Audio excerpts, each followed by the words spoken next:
Hello, Raju and श्वेता's डेलिकेसीजमध्ये तुमचं स्वागत आहे। तर आज आपण बघूयात शिंपल्याचं कालवण, ज्याला तिसऱ्याही म्हणतात। तर चला मग पाहूयात साहित्य आणि कृती। तर इथे मी शिंपल्या पाण्यातून 2 ते 3 वेळा स्वच्छ धुवून काढलेल्या आहेत व एका टोपामध्ये पाणी टाकून शिंपल्या मी उकडून घेत आहे। ते असे ओपन झाले पाहिजेत।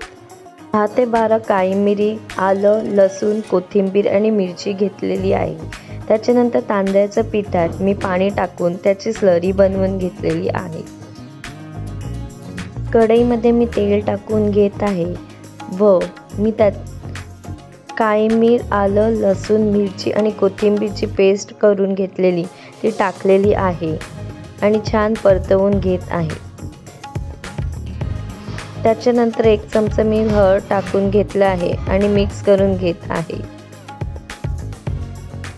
छान मिक्स झाल्यानंतर मी शिंपल्याचं पाणी सकट शिंपल्याही टाकून घेत आहे आणि मिक्स करून घेत आहे।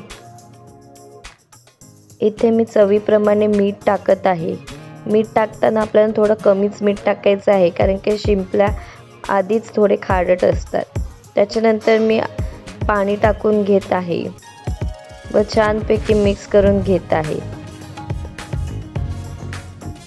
त्याच्यानंतर मी तांदळाच्या पिठाचं पाणी टाकून घेत आहे व पुन्हा मिक्स करून घेत आहे आणि थोड्या वेळसाठी झाकण लावून घेते। अशी छान उकळी यायला पाहिजे।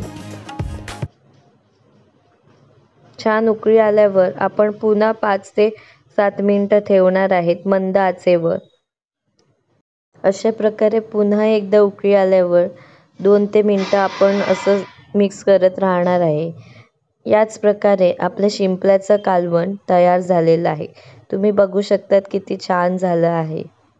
जर तुम्हाला माझी ही रेसिपी आवडली असल्यास माझं YouTube channel Raju and Shweta डेलिकेसीजला नक्की लाईक करा, शेअर करा आणि सबस्क्राईब करा। धन्यवाद।